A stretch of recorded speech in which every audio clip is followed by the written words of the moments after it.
Bonjour à tous. Aujourd'hui, entendre et croire. Cette bonne nouvelle nous a été annoncée aussi bien qu'à eux, mais la parole qui leur fut annoncée ne leur servit de rien parce qu'elle ne trouva pas la foi chez ceux qui l'entendirent. Hébreux 4 au verset 2. La vie est un dépôt sacré.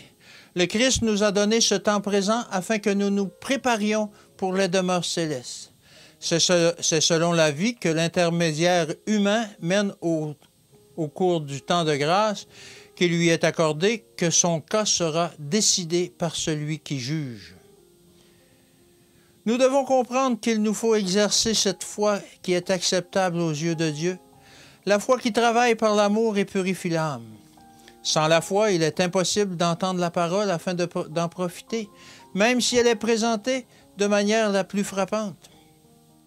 À moins que nous ne mêlions la foi à notre audition de la parole, à moins que nous ne recevions les vérités que nous entendons comme un message du ciel, qui doit être attentivement étudié, absorbé par l'âme et assimilé dans la vie spirituelle, nous perdons l'impression de l'Esprit de Dieu. Nous ne comprenons pas par expérience la signification du repos trouvé en acceptant les divines certitudes de la parole. L'importance de l'étude de la parole ne peut être surestimée. Ses promesses sont amples et remplies de richesses. En aucun cas, nous ne devrions manquer de nous approprier les trésors célestes. Le Christ est notre seule sauvegarde. Nous ne pouvons pas faire confiance au raisonnement humain. Le monde est rempli d'hommes et de femmes qui chérissent des théories trompeuses, et il est dangereux de leur prêter l'oreille. La religion de Jésus-Christ entraîne une réforme de la vie et du caractère. Le véritable chrétien recherche constamment la grâce qui transforme les traits répréhensibles du caractère naturel. Au lieu de mots durs, impératifs, il prononce les paroles d'encouragement que le Christ prononçait s'il était à sa place. Il fait preuve de bienfaillance envers tous et non seulement envers les quelques-uns qui le flattent et exaltent sa sagesse.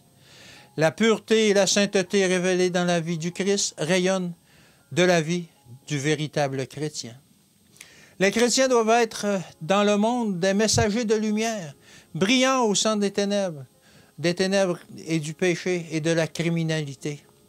Dans le royaume de ce monde, nous devons constamment affronter les principautés et les puissances qui font de Satan leur chef.